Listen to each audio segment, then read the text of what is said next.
What's going on, Jerome? It's a beautiful Monday. Birds are chirping and stuff, and it's time for another Vikings news dump. He sees you when you're pooping. That's right. So the Vikings dead cap. Now, it almost seems like Kwesi and Rob Brzezinski had a strategery of this year eating the dead cap hits and stop kicking the can down the road from the Spielman years and just taking it on the chin right meow. And a lot of people and a lot of prominent national media people have mocked the Vikings. It's like, oh, look at this. They've had so much dead cap. Like it's a burden as opposed to a strategy. And also, again, people are so misguided because they're like, oh, Kirk Cousins, $28.5 million dead. They're paying Kirk Cousins just like the Broncos are paying Russell Wilson. No. Kirk Cousins is getting zero goose egg D'Angelo Russell dollars from the Vikings this year. It's just an accounting method of, hey, the Vikings are taking the Kirk Cousins 28.5 cap hits this year, just like they're paying $0 for Danielle Hunter and $0 for Marcus Davenport, but they're taking the cap hits from the void year dead cap hits coming home to roost. So the Vikings have 57.3 dead. But guess what? They've still been players in free agency. They've still signed contracts. They're still reworking deals. And frankly, I mean, no one brings up that the Vikings are projected to be third in the league in cap space right now at $128 million. Now, that certainly will fluctuate once we get official details on some of the free agent contracts, as well as Justin Jefferson extension one time.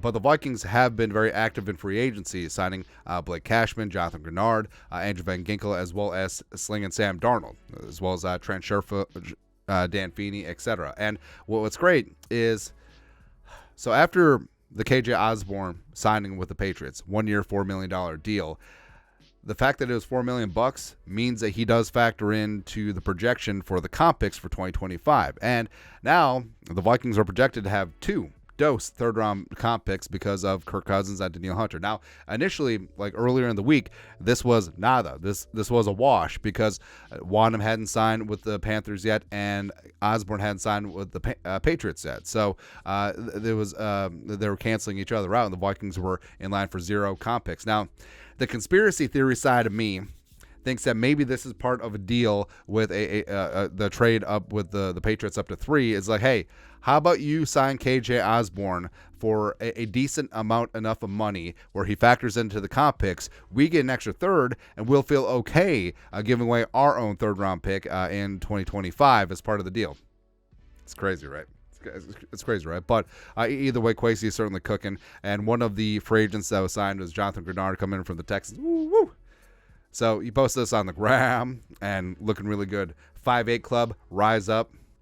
And also, you know, Greenard, his personality is bubbly. It's infectious. Like he's going to be easy dude to root for. High energy. Apparently, he's a renowned trash talker as well. So he admits such, and that's the word on the street right now. So, the fact that he is so quick off the edge too, I think that he's going to be a lot of fun in this Flores defense. And also, so it was funny. So the Vikings social team had the new players and significant others draw self-portraits of each other. Well, I guess it's not self-portraits, but pictures of the other. I don't know, man. Like Greenard's wife seems awesome, but she's not an artist. That's rough. Something that's not rough is the Vikings potentially moving into the top 5 for the quarterback in the future. Now, 5 is dicey because they could be frozen out. They could be boxed out by another team, namely the Giants, potentially moving up into the top 4. But on draft night specifically, if the Cardinals decide to stick and pick and take the wide receiver 1, and then 5 does become a little bit more viable. Field Yates did up a mini mock draft on wrapping up the week of free agency, and the Vikings in his mock trade up for J.J. McCarthy. Now, not spoiling everything, but it did go win-play show with quarterbacks, and then Harrison Jr. went to the Cardinals at 4.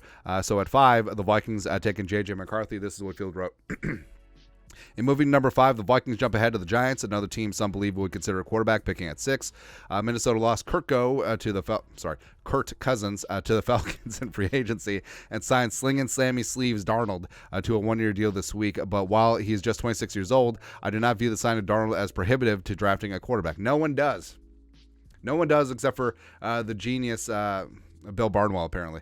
The deal just gives the Vikings insurance under center, and Minnesota really needs to reset at the position and find its long-term guy. McCarthy is widely viewed as the fourth best quarterback in this class and was sixth in completion percentage last season at Michigan, 72.3%.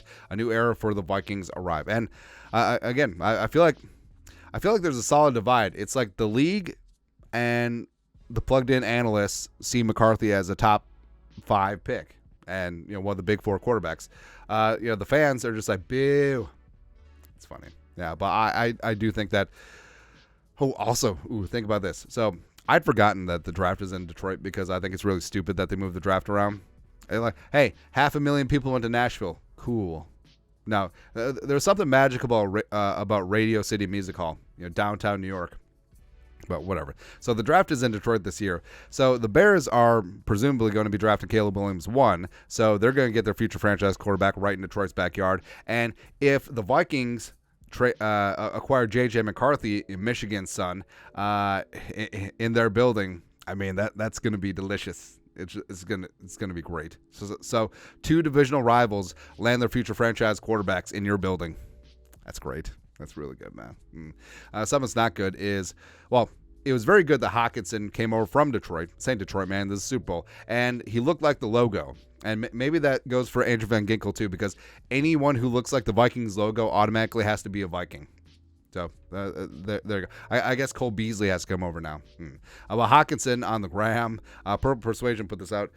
For those who have been asking if Hockinson recently got a haircut, yes, he did. So Hockinson posted on his stories at the salon getting his hair did. And Hockinson on the left, like that is the stare of a man who is there against his will.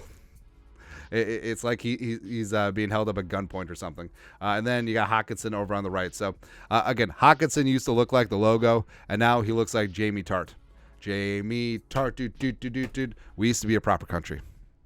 We'll see. I mean, this might be some off-season fun. I feel like Hockinson, what happened, Hawk? Like, is the ACL connected to the frontal lobe that affects decision making? I don't know, man. But we need to get back to Hockinson looking like he's coming off a long boat to come and pillage. There you go. Speaking of pillaging, so some contracts got guaranteed on. So I never do the math right. So figuring out the third day of the new league year, I always include the first day, which was Wednesday. But in terms of accounting for contracts, the third day is actually 4 days after the start of 4. So 3 full days. Doesn't matter. But Sean Boardman, NFL, is really good with the cap stuff, really good on things like this. Vikings contract guarantees that trigger on Saturday, 3/16. All 4 did. Brian O'Neill, $12 million. Now, O'Neill could be a restructure candidate to free up cap space. Bradbury, $4.65 million base. And if the Vikings had wanted to move on from Bradbury, they had to do it before Saturday, and they did not. Murph and Oliver were very unlikely to be cut, but maybe they would have been pay cut candidates. Who knows? But Bradbury.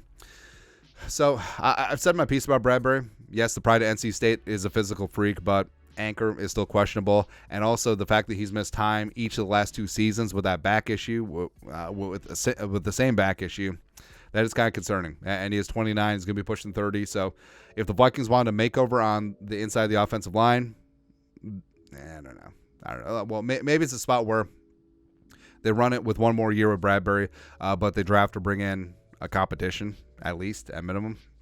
We'll see. Someone who would be great competition is Zack Frasier. Now, the Vikings trading out of the second round, probably that's where Zack Frasier is going to be taken, but I absolutely love the pride of West Virginia. Almost heaven, West Virginia. Justin M., who does great things with draft profiles and stuff, on Zack Frasier saying this, quote, I can execute every offense anytime I get a chance to set the tone for my team up front. I love to do it. And, I mean, Frasier, he's sort of in the Bradbury boat where he's not really the largest center in the world, but he's feisty. He's got a great anchor, plays a great balance, former wrestling champion. And also, he played with a broken leg. He's just like, broke my leg. We're going to keep going.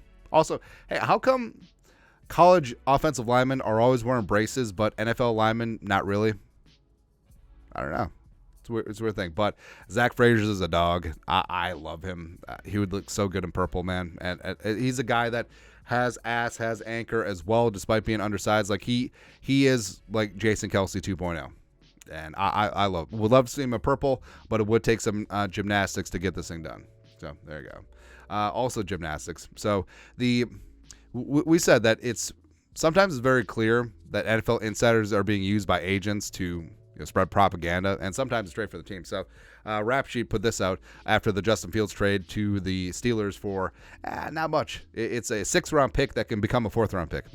Important note on the Justin Fields trade, at least 4 additional teams inquired about trading for Fields, but Fields' representation asked for him not to be traded there. He wanted the Steelers, and the Bears did right by him. Also, there's reports, I think Courtney Cronin, that polls actually turned down more draft capital from other teams to send Fields to the Steelers, which, if you're a Bears fan, that has to piss you off.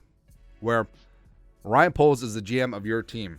He is not the GM of Justin Fields. So he turned down more draft capital just so he didn't hurt Justin Fields' feelings. Now, you could say that's doing right, but that's bad business. And also, it's a team that ripped you off with Chase Claypool, too. You gave up 32 for Chase Claypool, who's learning Canadian right now. Yes, I know he's Canadian, but roll the joke. But also, this seems like something that came straight from either the team or the agent, or maybe conjunction of both, where they don't want to be embarrassed. Like, the Bears don't want to be like, the Steelers were the only team that wanted him. And agent obviously doesn't want to be like, oh, the Steelers were the only team that wanted him. Name the teams. If the agent or team is putting that out there, name the teams. It's almost like after the Bears trade up to 11 with the Giants to take Justin Fields in 2021, there had been a rumor that the Vikings had tried to trade up with Carolina to take Justin Fields, even though I think that was more for J.C. Horn. And a bajillion percent, the team leaked to local beat writers in Chicago about, hey, the Vikings were interested, but we got Justin Fields. Look at us. It is cover your ass. Because it's like, hey, if this guy turns out to be good, we can rub it in the face of our rivals for a long time. So that's exactly what they did. And I understand that the media sometimes is quid pro quo. You give a little to get a little, and it's tough to come by unique information. But when you're just being straight up used like a sock puppet by an agent or a team, it's kind of sad. It's very, very obvious when it happens, man. Something that's great is Brian O'Neill got married over the weekend. This is from Kyle Rudolph's Instagram. And it's great to see some familiar faces, both new and old, getting together. So good time. So I can't pick out everyone in the picture, but from left to right, I think it's Elfline, Ezra. That might be Jake Browning. I don't know. Kyle Rudolph, the big dude in the tux looking like a waiter. Then you got Kurt Cousins. Can't call him Kirko anymore. Hopefully drinks around him. I don't know. Then you got Bradbury, who looking very slender, by the way. For a center that is undersized, Bradbury always looks kind of small.